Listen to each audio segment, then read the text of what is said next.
So yesterday we dealt with the first question that was on how to be happy, and when we discussed some inherent limitations of the happiness that most of us are trying to pursue within this material world. And today's talk is apart from that, we also discussed on the alternatives that we have, considering the fact that there are limitations in the happiness that we try to pursue within the material world. Then, what are the options available to us? What are the alternatives available? Then we talked about the spiritual happiness, which is practically called as bliss, and we also talked about the bliss is unlimited, whereas the happiness of this material world is limited. So this is one of the most critical part. And then we also talked about the happiness of this world ultimately leads to some miseries in our day-to-day life in some form or another. Whereas the spiritual happiness doesn't have any such such challenge or such kind of miseries associated with it, because it is unlimited. It is natural constitutional position of a living entity. That's why we all should try to explore the spiritual happiness. And how do we explore that spiritual happiness? That we will be talking in our sessions. Like, we'll be having 5 more sessions on dealing the different questions related to life, related to God, related to religion, related to love, and then ultimately yoga. We This is the series that we'll be conducting. So today we are going to deal with one of the most important and a fundamental question. Again, this is a question about life, which is applicable to all of us. And the question is, in the journey of spirituality, we all have a quest for such search. We all have a quest within us, and we all want to know that what is absolute truth. And we are now starting with the second question. In order to know absolute truth, since most of the people really do not have any real relationship with God, so they first would like to know about themselves. So we are first focusing on the subject, who am I, which means Athato Brahma Jigyasa, again having a quest to know about self. And then tomorrow we'll be discussing again who is God. That is also having the quest to know about super soul. So today is around the quest to know about self, and tomorrow is around quest to know about God. So let me start with a small story on this, and then we can take it forward. So, story of a golden cage. So there was a rich woman. She had a very beautiful. You can see the bird, and she bought a golden cage for keeping that bird in that golden cage. She purchased it, and she started keeping the cage very nicely, because it was very expensive. And she used to spend a lot of her time in cleaning the cage day in and day out. But in that process, eventually, she started forgetting the fact that this cage is there. Okay, cage is fine, but she forgot that there's a bird inside, and she has to regularly take care of the bird. And she started missing giving the meals to the cage, to the bird, and she just kept on cleaning uh, the golden cage. And ultimately, what happened one day, because the bird was not getting regular food, and hence the bird died. And uh, and ultimately the golden cage, if you really look at the golden cage, it did not have any value, because the golden cage uh, was being purchased for keeping that bird, and that bird actually died. So we all can draw a lesson from it. But what the lesson is, again, as we normally follow the rule, the lesson part will be picking up in the end.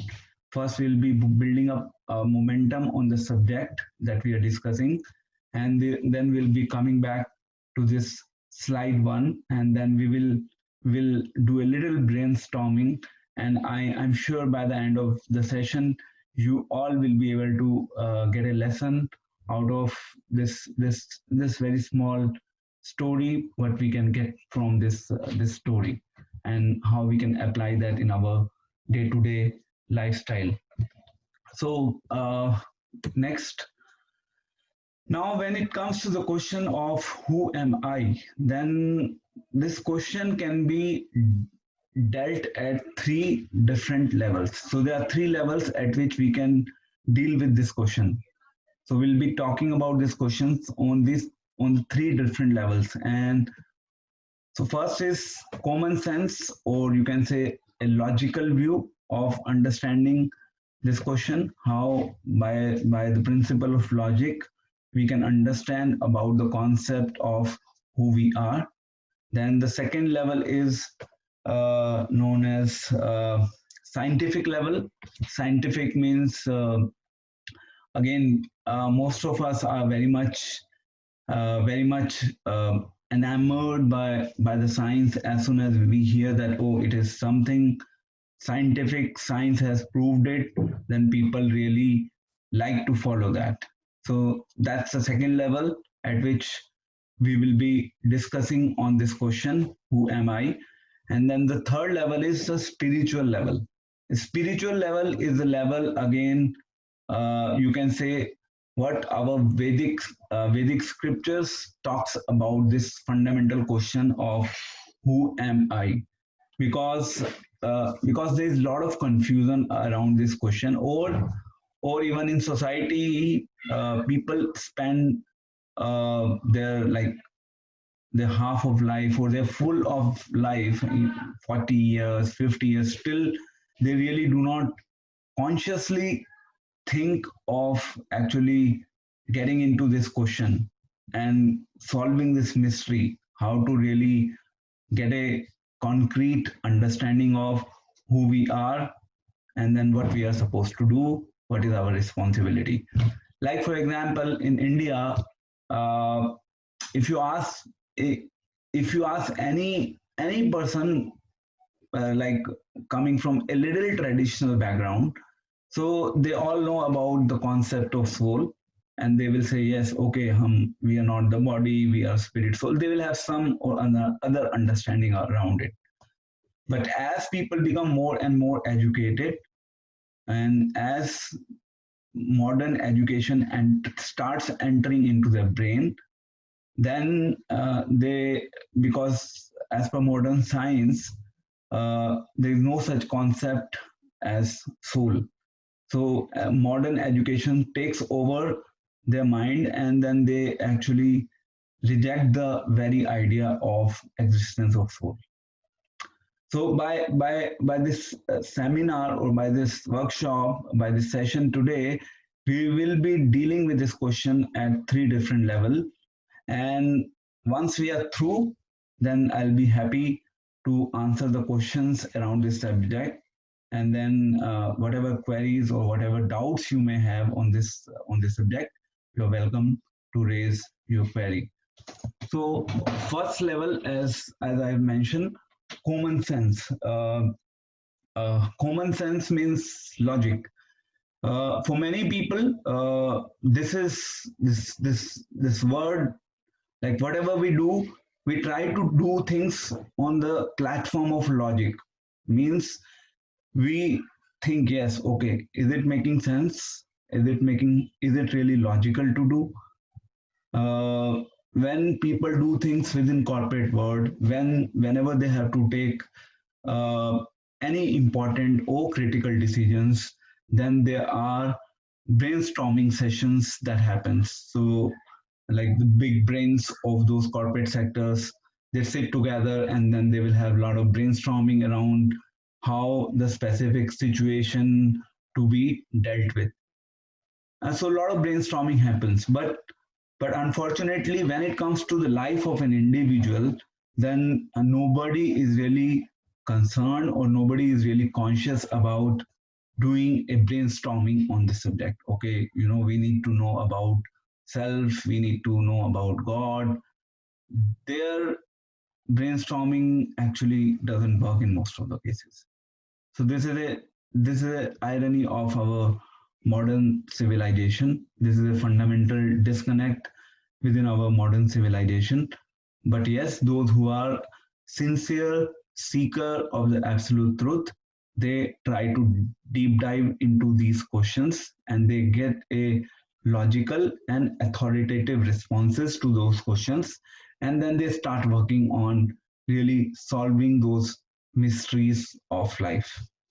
So let us start with first common sense or a logical understanding of the question that we have for today is who am I? So if we ask a question, if I ask a question from all of you, who you are, then most of us would would probably be responding in a manner, okay, my name is this, I have done this studies, I currently work at this place, I'm living at this place. These are the fundamental areas on which we really talk about. But is this what we are only all about?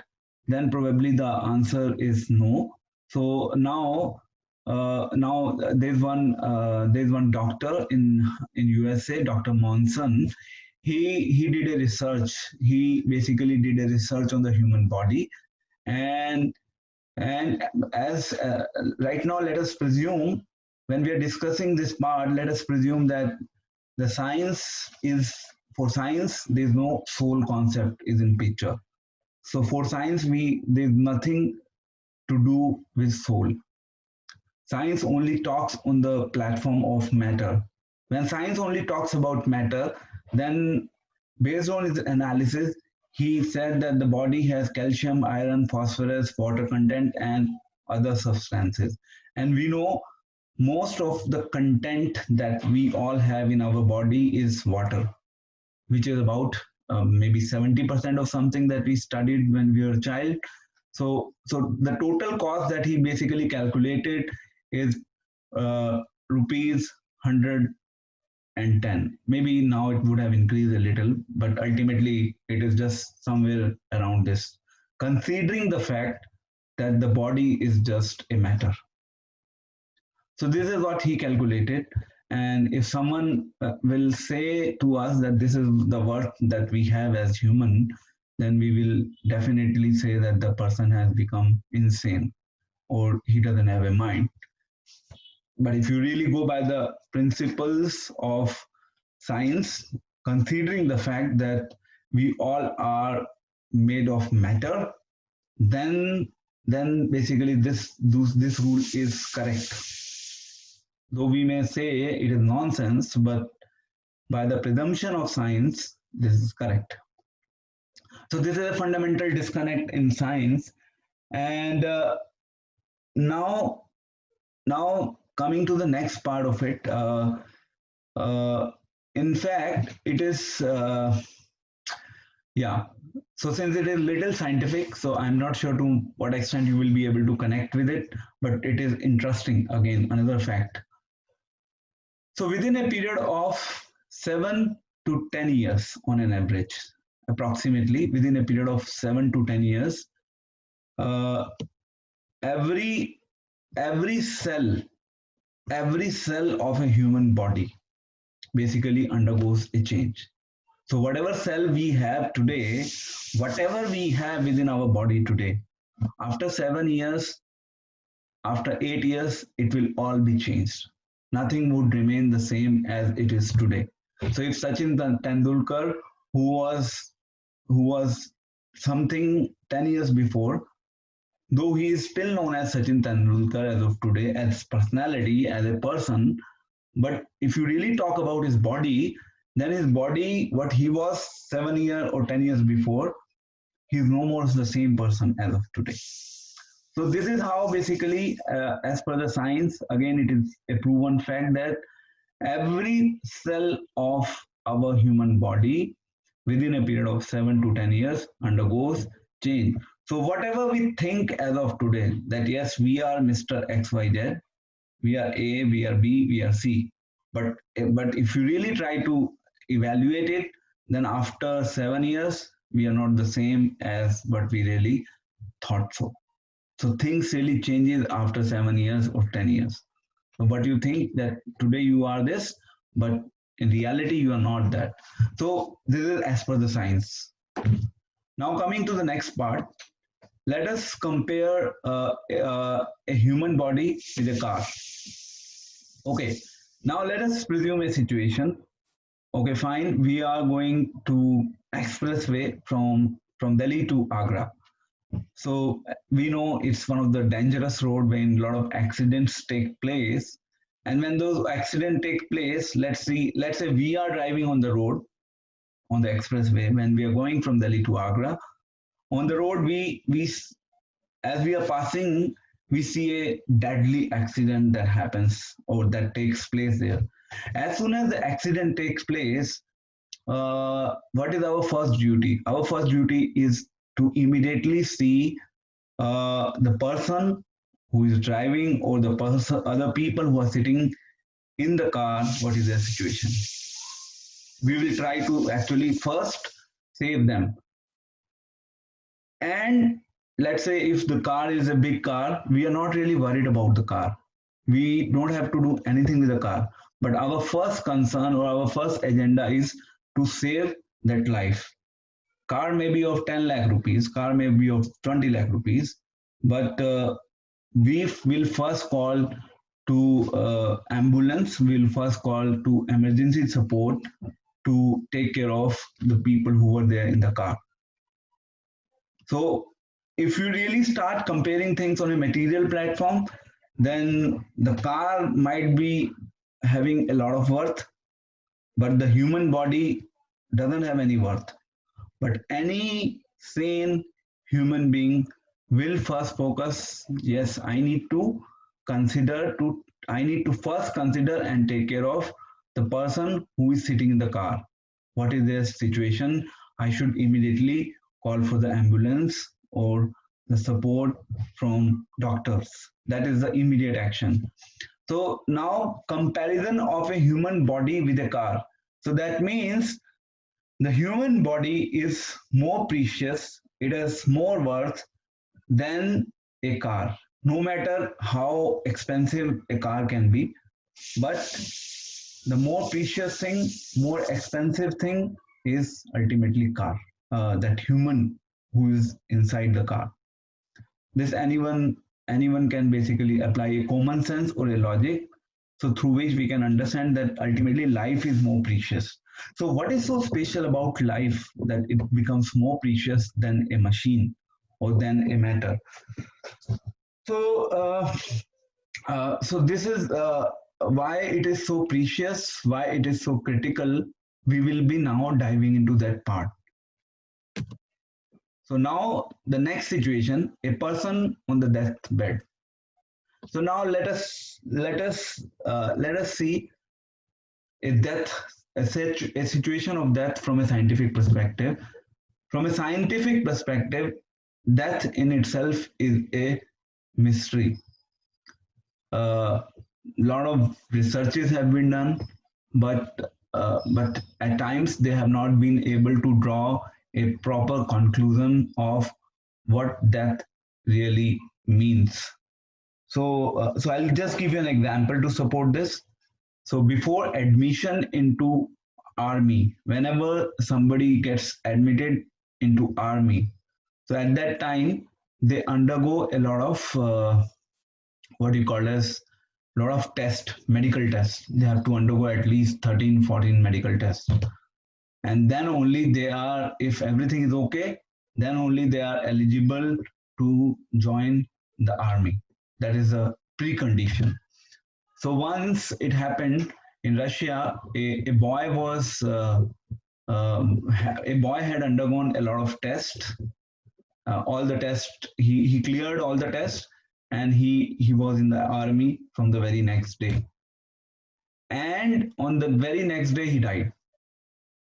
And when doctors were questioned that when all the tests were done, when everything was fine, how he could die. So doctors said even when the investigation was done after the child was dead, then also everything was same as it was before.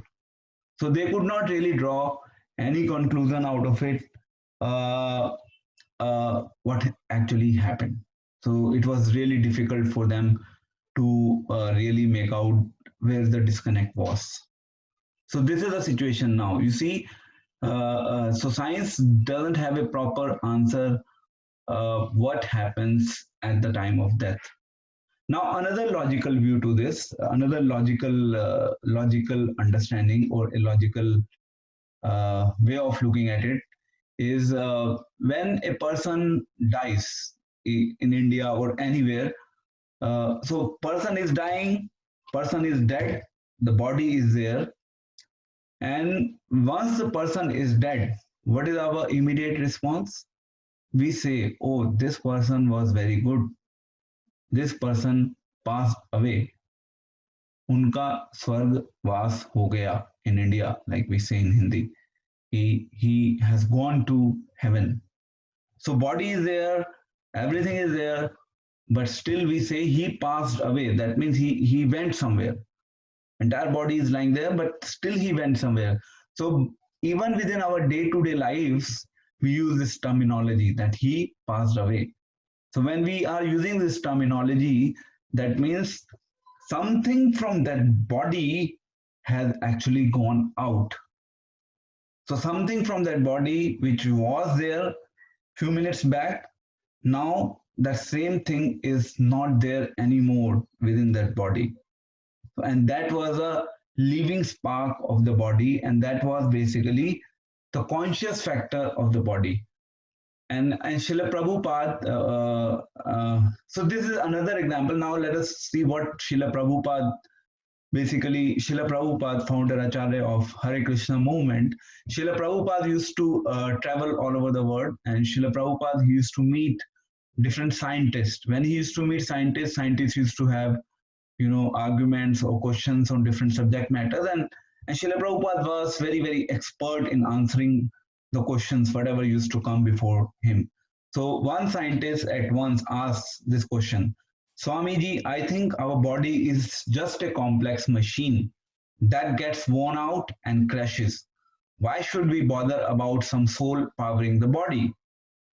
Okay, so before we really discuss this part, I was once, uh,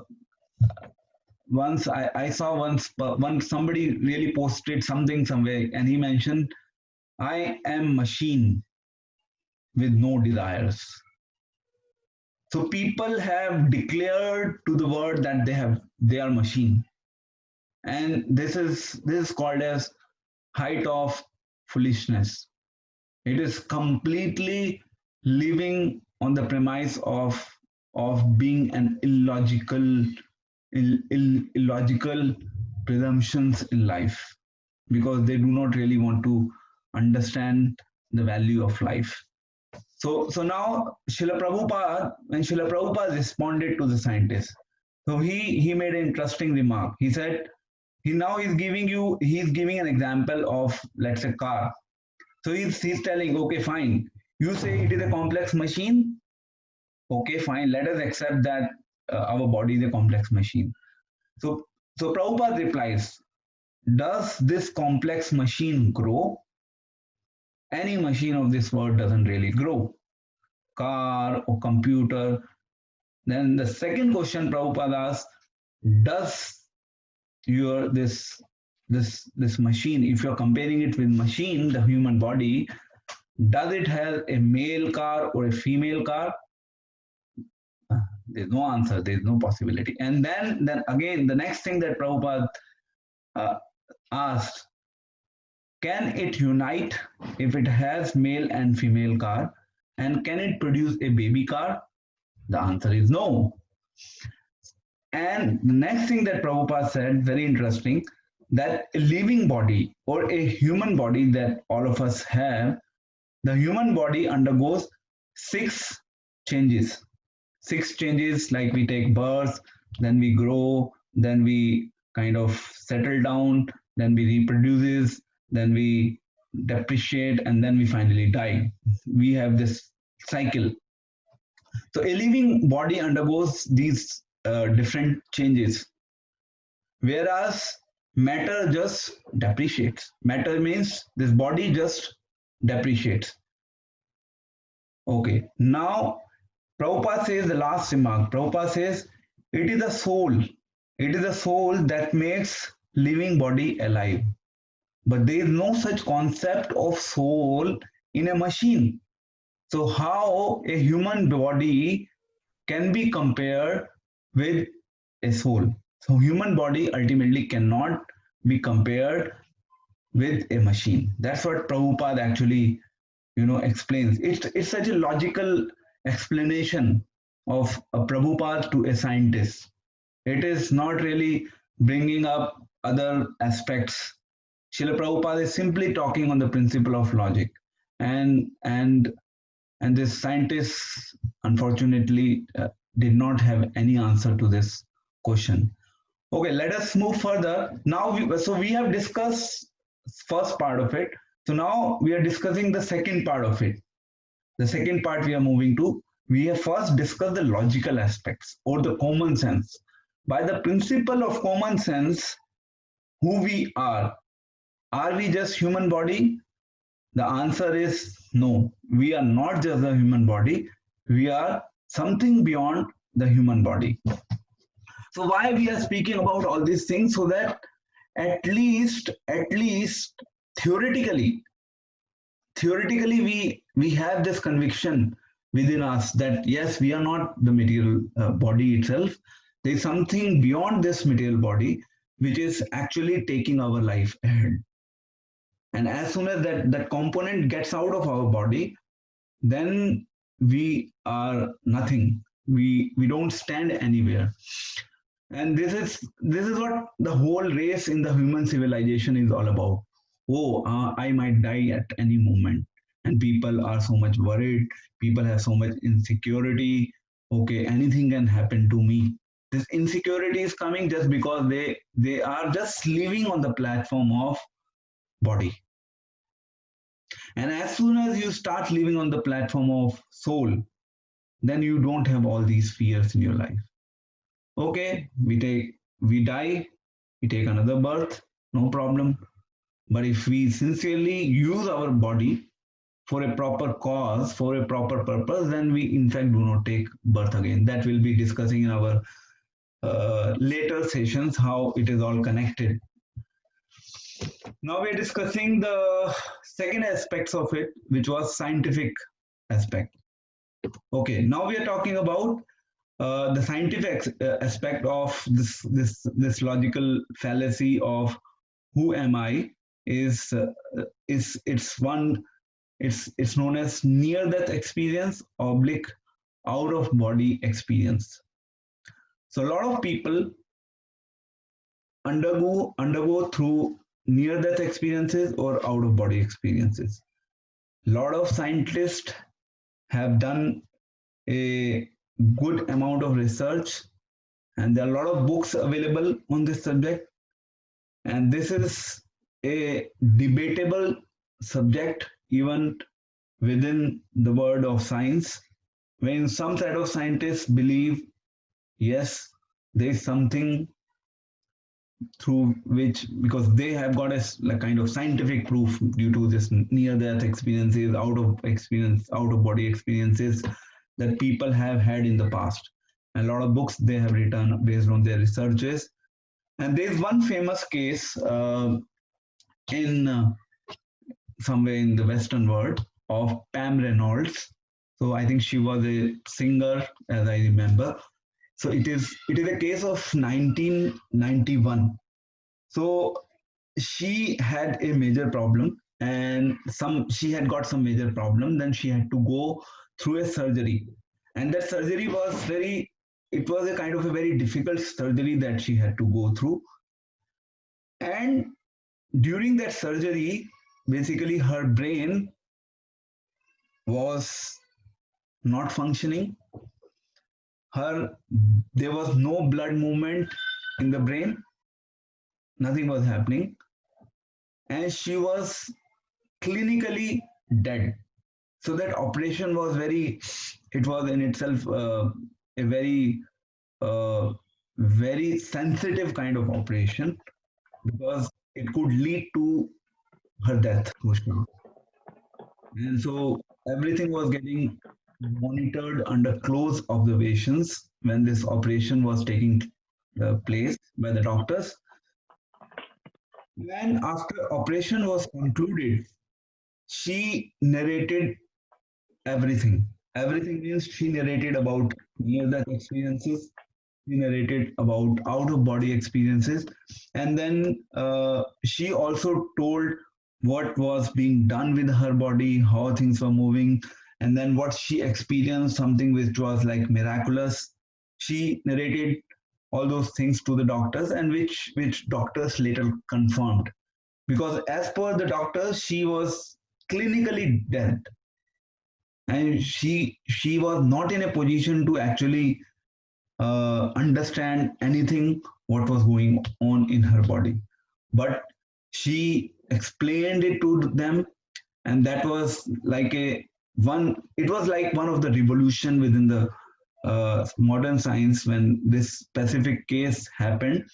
And then more researches happened, and more such cases came across. And in fact, I also have personally heard some of the cases when some people have experienced it in my own known connect. People have experienced this near death experience or out of body experience. So a lot of research, lot of scientific books are available, but yes, it is a subject which is of debate. Again, some people say that it is hallucinations, it is not reality. So that's how science try to shadow it by their own different levels of presumptions. And it is out of body experiences which have happened in US. 11 to 14% of US population who had been through OBEs, they were mentally and physically healthy. So it's not that they had some psychological problem and then they had that experience. Sometimes people tell, okay, this person is mad in any case. If he gets something, then he's just kind of making some stories. But that's not the case. So it has happened in the past. Okay, it is the analysis being done. So based on the analysis, it was concluded that people are fine, and even when they are fine, at that time also they go through those experiences. So there's nothing really very fascinating about it. It's just because science is trying to shadow a couple of things. That's why from a scientific perspective it is something different. Okay, now we are coming to the second aspect. So we are discussing the second area, the scientific level. We are trying to understand the concept of who am I from the scientific level. So for some scientists, they do believe in the concept that yes, beyond body there is consciousness which pervades entire body and through which entire body actually functions. But yes, majority of the scientists do not believe in the existence of consciousness or soul for that matter, because for them, ultimately, matter is everything. But we will be coming to the point through our discussion of today's talk that matter is not everything.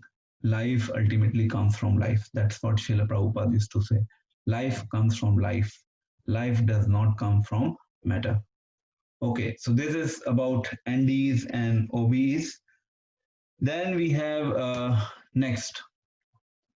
Again, this is one of the professor of psychiatry at University of uh, Virginia in USA, Ian Stevenson. Now we are talking about past life memories. Past life memories. Again, he has done extensive research on a lot of different cases related to past life memories. Around 2000 cases that he has researched so far, and he has also written a book on the subject. And then, based on his case study, he came across one very interesting case. And this is a case of Shukla. So, this is a woman who had taken birth in some family somewhere in India. Then again, she took birth, and then basically she remembered her past life.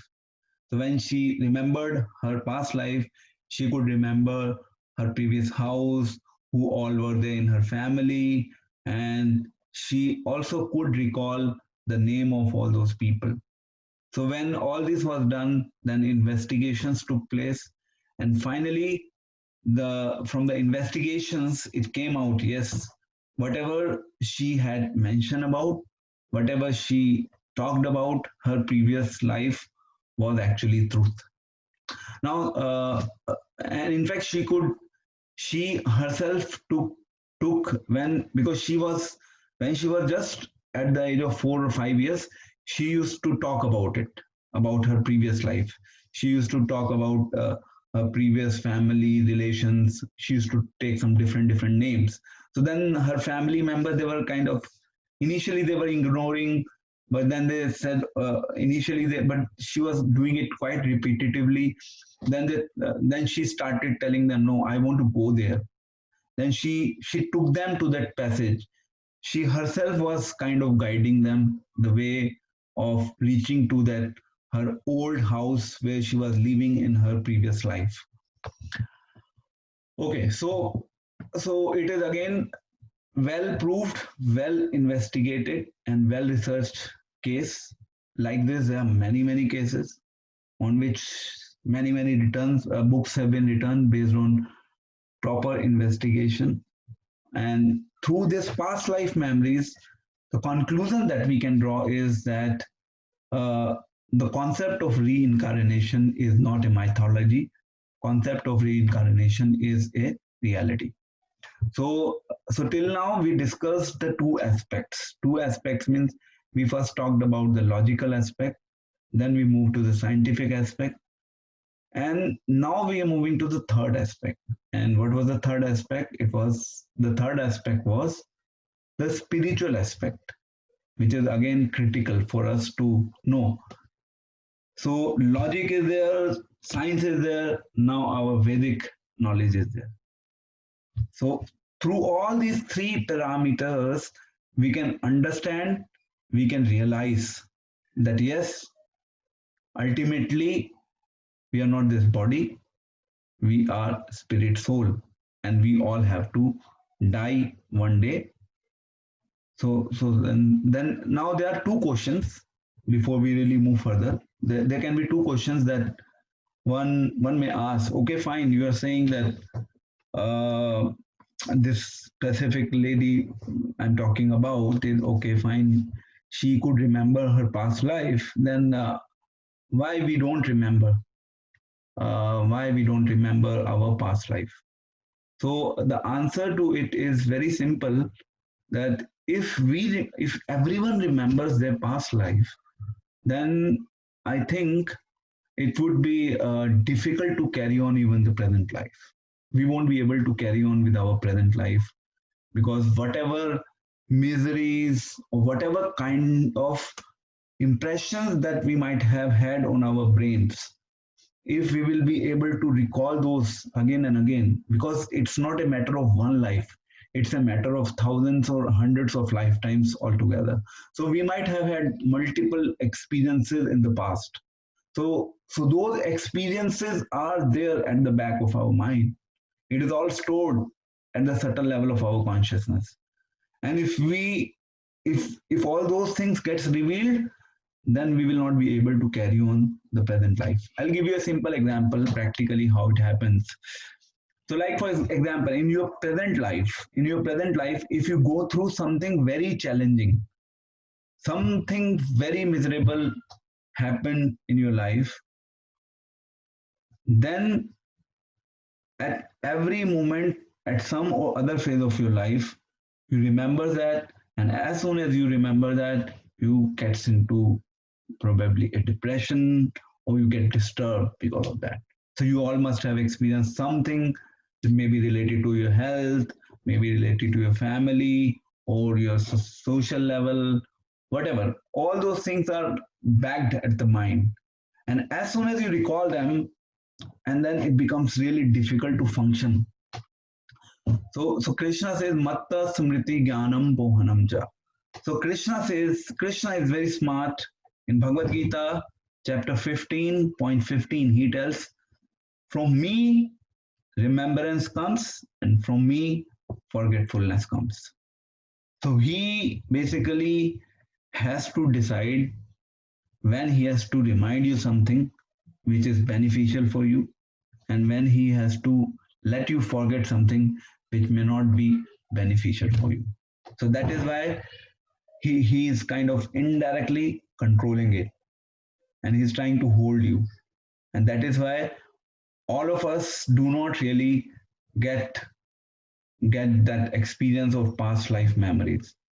Otherwise, we will not be able to function properly within our current life. Okay, so this is a scientific aspect. Now we are okay. Past life memories. Now we are moving to the our scriptural side, Vedic knowledge side. What Vedic knowledge is talking about it. Bhagavad Gita 2.13. So why I put this in order? First, the logical aspect I talked about, because logical is something people can logically relate to. Then I talked about science, because a lot of people have kind of good amount of faith on science. Now we are talking based on the Bhagavad Gita principles, what Bhagavad Gita is saying. So in Bhagavad Gita, second chapter, Krishna tells to Arjuna, Dehinosmin yatha dehe komaram yovanam jara tatha dehantara prapti dhiras tatrana muyati. So this is a very interesting shloka of Bhagavad Gita, very famous. And here two lessons very, very critical. One is that as the embodied soul, this is actually here Bhagavad Gita is actually starting kind of. I think 2.12 is a 2.12 number is the shloka from where Bhagavad Gita actually started, where Krishna started giving instructions to Arjuna. So this is kind of first instruction where he's telling, as the embodied soul continuously passes in this body. So you can see from the picture. So the child is there, from the child, this child is growing, again dying, again soul is taking birth in another body. So this is like a cycle which keeps on revolving again and again, again and again, again and again, again and again. So now you may ask, is there any solution to get out of this cycle? There is a solution. We'll be talking about the solution in our successive sessions. Today's focus is primarily on the subject of soul. So here, so one, he's talking about this cycle of soul passing from one body to another body. The second message that he's telling to Arjuna is a sober person. A sober person is not bewildered by such a change of one body to another body. He is not bewildered. Sober person is a person who is calm, who is composed, who is not getting disturbed with these changes that are taking place in this world. He is not getting bewildered by such a change. This is the quality of a sober person, or this is the quality of a wise man. He might not, he will not really get into depression, tension, or anxiety because of such changes that happens in the bodies. We keep on seeing a lot of deaths taking place. Unfortunately, fortunately, whatever it is, ultimately people have to die. A sober person will not really be just hold on to it. He will understand, he will take a lesson from it, and he will continue the journey. So this is what Bhagavad Gita is saying about the concept of soul. So like this, Krishna when he was speaking Bhagavad-Gita to Arjuna, he talked a lot of different concepts on the same subject. He talked about the fact that soul can never be cut into the pieces, soul can never be burned, soul can never die. All different concept Krishna introduced there. And then this is one shloka, and like this there are many shlokas in continuous order, 2.13 to 2.30 approximately, like around 15 to 17 shlokas.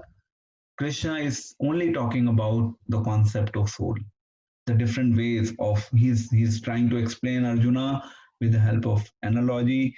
He's trying to uh, explain Arjuna what are the characteristics of soul, how soul is different, how one cannot really perceive the soul just through the mundane knowledge. So this is what the instruction that comes from Bhagavad Gita, that the answer is we are not this body, we are spirit, soul. This is the answer. Who am I doesn't mean I am Rashim Gupta. Rashim Gupta is my external designation. But am I Rashim Gupta? The answer is no. I am not Rashim Gupta. I am a spirit soul. How we all should actually take our life forward. This is how we should think, that we are not the body, we are spirit soul. Okay, fine. If we die by corona, okay, fine. It's not a big deal. We don't really have to be worried about it. In fact, uh, in our scriptures, it is said death is something which is fixed. Death is fixed. If someone has to die at the age of 20, he will die at the age of 20. If someone has to die at the age of 60, he will die at the age of 60. If someone has to die at the age of 100, he will die at the age of 100. And what could be the reason of it? That reason would be created. You don't have to be worried about what the reason is, how people are dying out of COVID. You don't have to be worried about the reason. Reason would be created with the passage of time, because everything is controlled. Everything is controlled in this world. We, due to our own very infinite and minute independence, we think that we can control. But reality is we cannot control, because we are not the controller. Okay, so this is one instruction from Bhagavad Gita, that yes, who we are not the body, we are spirit soul. Let us see what the second instruction is. This is also very interesting and I liked it, so I just picked it up from there. Bhagavad Gita. Nasato vidate bhavo.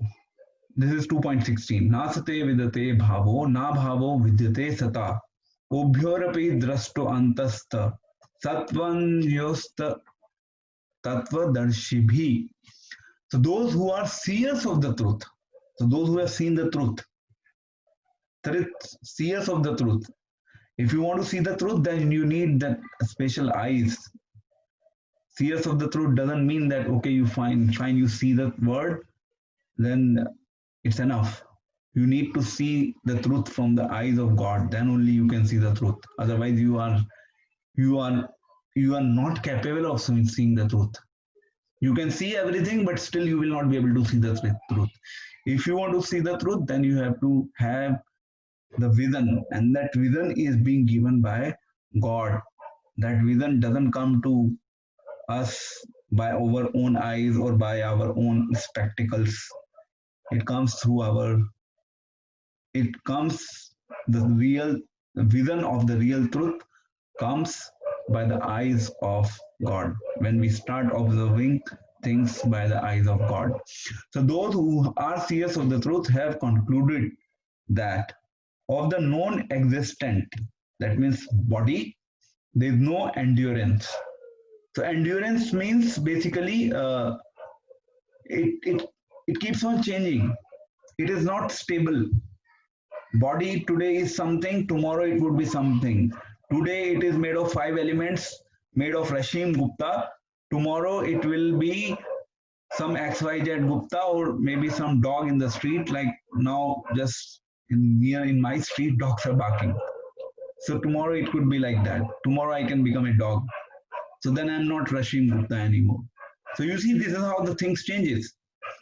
The material body is made of 5 elements. My material body is also made of the 5 elements. The same dog material body is also made of those 5 elements. So when both the bodies are made of those 5 elements, so it can keep on changing from one body to another. And here, and of the eternal soul, there is no change. So soul never changes. Soul always remains as soul it is. This they have concluded by studying the nature of both. So this is, you see how Bhagavad-Gita is teaching. Bhagavad-Gita is now not just telling, okay, you just keep on studying about soul. Bhagavad-Gita is telling us, okay, we have to not just study about spirituality, we have to study about this word. So you see the picture. This picture is basically, one is going inside and also realizing what is happening outside. So it's not that we ignore everything what is going outside.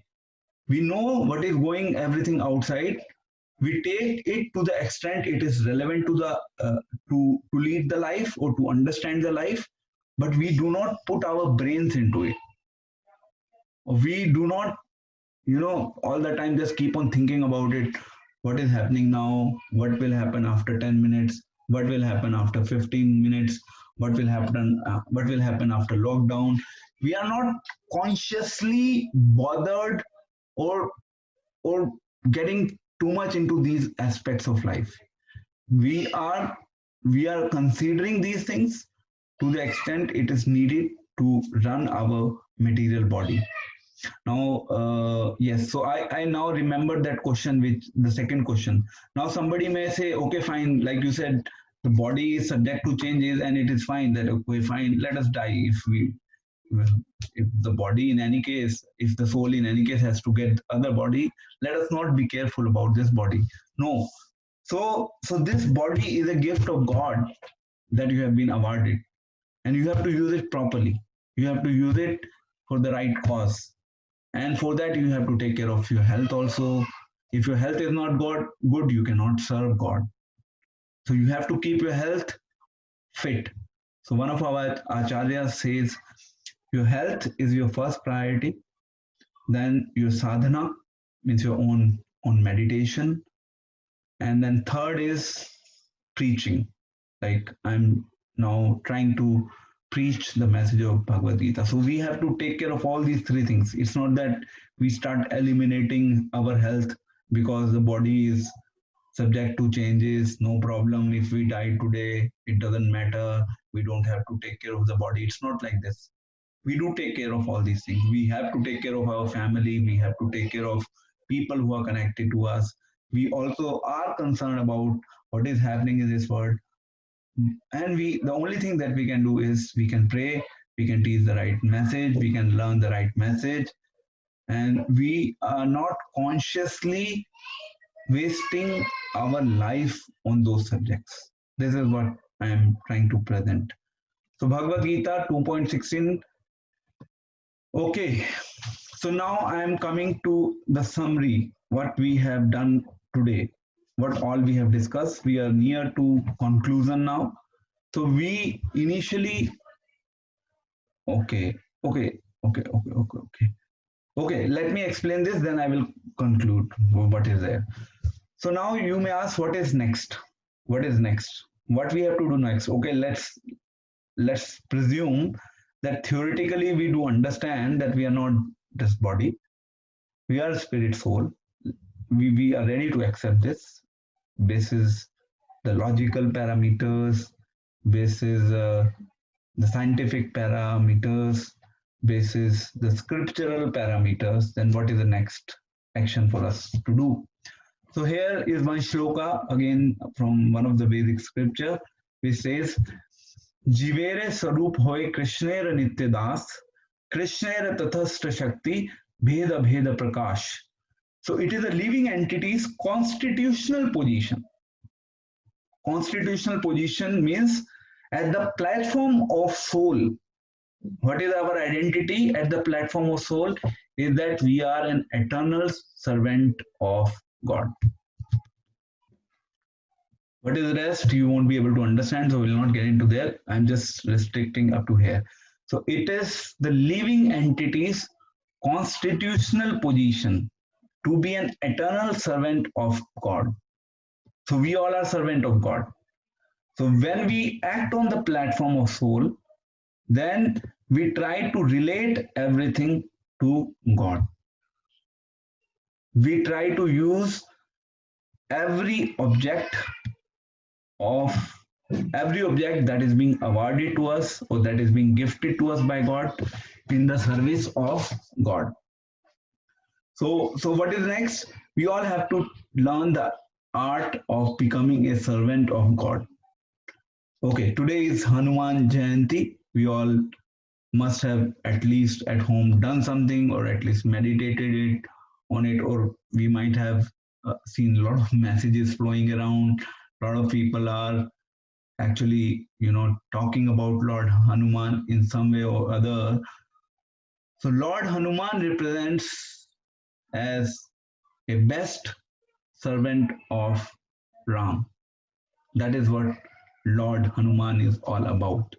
So Lord Hanuman is actually teaching to the entire world how one can be a best servant of God, how one can be a best servant of Lord Ram.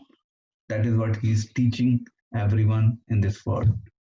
So this is a wonderful lesson that we can draw from the life of Lord Hanuman on today being the auspicious appearance day of Lord Hanuman. And that is what the teachings of our Vedic scriptures are. This is our constitutional position that we have to learn the art of serving and how serving needs to be done. What does it mean? Who is God in itself is a big question in our country. At least people do not have really a clarity around it. Somebody says something, somebody says something. So like I now normally use a terminology. India is like a shopping mall of gods. Shopping mall of God means every second day some new god comes into the society. So India is a shopping mall of God. Shopping mall means you pick and choose. You pick and choose. Somebody choose some god, somebody choose some god. So people even do not know what is the definition of God. So these are some challenges, some unfortunate issues in our society in terms of knowledge. Okay, so now I'm summarizing the session. We discuss the question, who am I, at three different levels, and basis that we came to a conclusion that yes, our constitutional position on the platform of soul is that we all are servant of God. And how we are servant of God means we have to render some service to God. So there's a concept of service that comes into picture. Then there is a concept of religion that comes into picture. Then there is a concept of God that comes into picture. Who is God? All these things will be getting cleared as we'll be moving in our successive stages of the workshop. Today we are just near to the concluding our second session of the workshop. Now I am going to the first slide.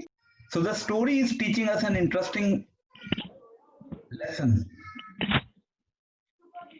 Okay, and the lesson is that most of us are simply busy in cleaning the case, cleaning the case of life, which is body. Unfortunately, because we do not have right knowledge available at our disposal. So we are simply busy in cleaning the case, golden cage. We have got a nice, beautiful body which we can show to the world, by which we can impress the people in society, and we keep on just cleaning that body. And in that process, cleaning means feeding it, taking care of it from all different angles, and just maintaining it or thinking about it. Just all these different things come within it. But we forget the purpose for which this body was being awarded.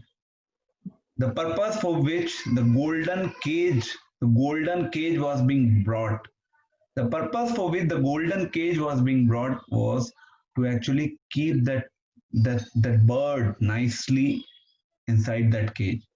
So we have a responsibility of keeping the body nicely, but in that process of keeping the body nicely, let us not forget that we have something inside this body also, which is known as soul.